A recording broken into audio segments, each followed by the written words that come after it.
Editors prime time में सबसे पहले बात अलास्का में हुई महामुलाकात की। राष्ट्रपति डोनाल्ड ट्रंप और रूस के राष्ट्रपति व्लादिमीर पुतिन की शनिवार को 3 घंटे तक बैठक चली, लेकिन बैठक में यूक्रेन युद्ध को लेकर कोई भी हल नहीं निकला।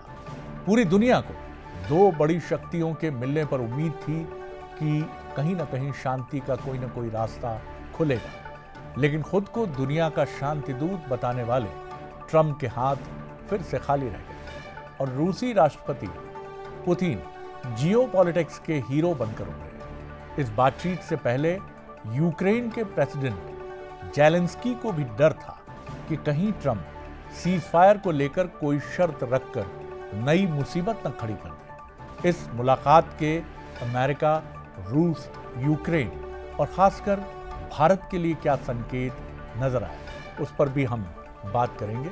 लेकिन उससे पहले आपको इस ऐतिहासिक मुलाकात की 5 तस्वीरें बताते हैं। आपकी स्क्रीन पर ये 5 तस्वीरें हैं। ऐतिहासिक हैंडशेक, B-2 बॉम्बर से स्वागत, ताकत दिखाने की कोशिश अमेरिका की। और ये दोनों नेताओं का नजारा। पुतिन काफी कंफर्टेबल दिख रहे हैं और ट्रंप साहब कुछ उदास नजर आ रहे हैं। रेड कॉर्पेट पर स्वागत हुआ जब पुतिन पहुंचे, एक ही कार में पुतिन और ट्रंप। तो ये 5 तस्वीरें दुनिया की सबसे बड़ी बैठक की कहानी कह रही हैं। और आप ये भी देख रहे हैं कि ये 2 बड़े नेताओं की ऐसी मुलाकात है जिस पर पूरी दुनिया की निगाह थी।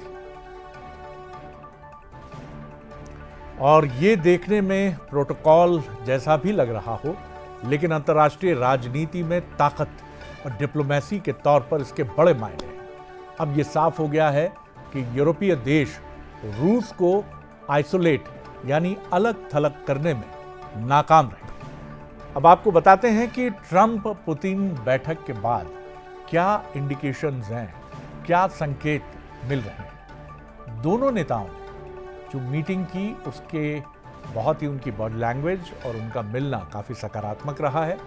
हालांकि ट्रंप की शांति दूत वाली छवि को बड़ा झटका लगा है। अलास्का मीट पुतिन के लिए प्रोपेगेंडा विन यानी एक प्रोपेगेंडा जीत बताई जा रही है। बिना रियायत दिए रूस का कद बढ़ गया है। उसने कोई ऐसा वायदा नहीं किया कि हम ये कर रहे हैं। ट्रंप ने माना कि कॉन्फ्लिक्ट सुलझाना मुश्किल, सीज फायर की जगह पीस डील को बताया रास्ता। यानी अगर कोई पीछे हटा है तो ट्रंप है।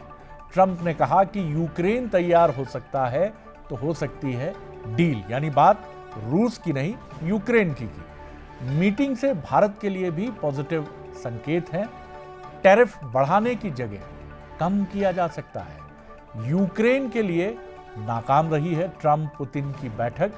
युद्ध विराम या हमलों पर रोक को लेकर कोई बात नहीं हुई है। बैठक के बाद ये भी सामने एक महत्वपूर्ण चीज उभर कर सामने आई है कि यूक्रेन के प्रेसिडेंट वोलोदिमीर ज़ेलेंस्की सोमवार को प्रेसिडेंट डोनाल्ड ट्रंप से वॉशिंगटन में मुलाकात करेंगे। दोनों नेताओं के बीच करीब 1.5 घंटे तक फोन पर बात हुई है, जिसके बाद ज़ेलेंस्की ने सोशल मीडिया प्लेटफॉर्म एक्स पर पोस्ट किया और कहा यूक्रेन में हत्याएं जल्द और पूरी तरह से बंद होनी चाहिए। जब तक यूक्रेन पर रूस की ओर से हमले और कब्जा जारी है, तब तक रूस पर दबाव बनाए रखना बेहद बेहद जरूरी है।